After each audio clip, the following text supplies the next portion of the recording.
Welcome to the Inner Growth Odyssey, where we dive deep into the heart of personal development and growth. I am Fortunate, your host on this journey towards self discovery and improvement. Today, I'm going to be talking about a topic that is very close to my heart. I did say in the previous episode that I will be opening up about my journey towards self discovery and transformation in a way with emotional intelligence. It isn't just a concept for me, it's a story of my transformation, of finding clarity in the chaos and strength in vulnerability. So, I'm going to start off with a moment of realization. My story begins in a moment that felt like defeat in a way, but it wasn't, but it felt like it. Picture this: another day ending in frustration, feeling misunderstood, reacting instead of responding, and constant inner turmoil. It was exhausting. And I then realized, amidst that whirlwind of emotions that I experienced, that something had to change. That's when emotional intelligence found its way to me, or perhaps I found my way to it, because it happened during a time where I was working in an environment that was very toxic, and it wasn't fostering growth. Instead, it was fostering dictatorship in a way. Those concepts. So self-awareness, it came quietly. It was like learning to hear my own voice for the first time. I started to notice the ebb and flow of my emotions. I started seeing the why behind the feelings that I was experiencing, the feelings of anger, the feelings of frustration, irritation. It wasn't easy. Looking closely at myself and confronting the raw, unfiltered parts of my soul. But in that vulnerability, I found the strength. I found journaling to be very helpful to me, because it became my sanctuary, a place where my emotions could dance freely across the pages, seen and acknowledged. Every time when I woke up in the morning, I would write in my journal what I was grateful for and how I was feeling when I woke up. And then when I came back from work late before I slept, I would write in my journal how I was feeling at that time and how my day went. And I could see that the feelings were very conflicting. From when you wake up, from when you go back to sleep, there was a huge gap there, And then I saw that, okay, I was aware of myself now. And then I went on to the next step of self-management. With awareness, it came the delicate dance of self-management. Like you imagine trying to calm a stormy sea with nothing but your will. Can you imagine that? It just felt as impossible at first. I stumbled, I fell. I was using mindfulness as a way, to respond more than to react. Because when you react, you can become impulsive, you can become irrational. But when you respond, you have you have now gotten in tune with the trigger, and you took a deep breath. I found that breathing really helped me. I counted to 10, sometimes I counted to 5, and you must stand firm amidst the wave. And that is where I find peace.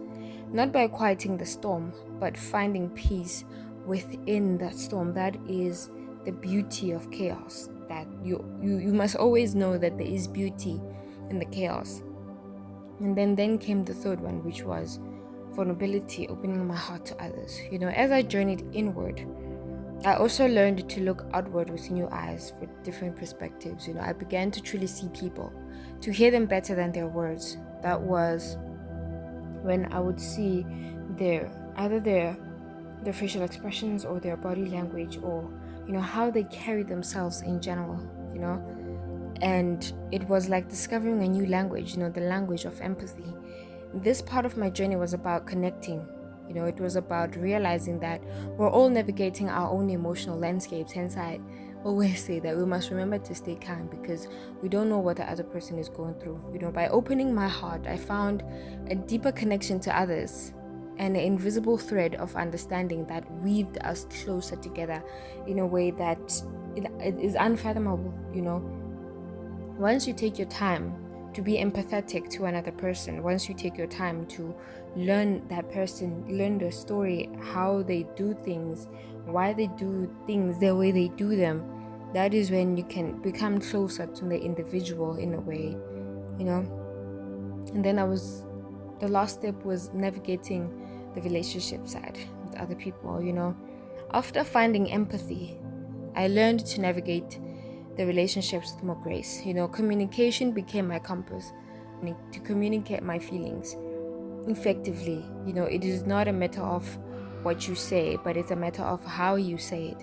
You know, communication guided me through misunderstandings and towards mutual respect. That is why now respect is so big to me, and communication also with it, because if you do not communicate with me, then there is no way that we're going to go forward. You know, it was about building bridges where there had only been walls. You know, this wasn't just about managing relationships, it was about nurturing the relationships that you have, like allowing them to grow and flourish. Because hence you can hear everybody saying communication is key, and that is where I also learned that myself, that you must learn to communicate effectively with other people. Don't be impulsive, don't be rude, don't be, you know, but there is a way that you can express yourself without being, you know, without being nasty or anything. So in conclusion, looking back, my emotional intelligence Odyssey has been a journey of coming home to myself. You know, it's taught me to embrace my emotions, to listen deeply to myself and others, you know, and to cultivate the connections that are rooted in genuine understanding and compassion. This journey is far from over. You know, emotional intelligence, like that journey, when you embark on that journey, it's an everyday thing. It doesn't come to an end, because you come across different people, you come across different situations and challenges and, you know, triggers and everything. So you have to learn how to deal with those things like immediately, you know. So hence I'm saying it does not end, it's continuous, you know. It's a lifelong path, but it's the one I walk with a lighter heart, knowing I am not alone at all. Have never been alone. So I'd like to thank you for allowing me to share my heart with you today. I hope my story inspires you to embark on your own journey of emotional discovery. And remember, it's in our vulnerability that we find true strength.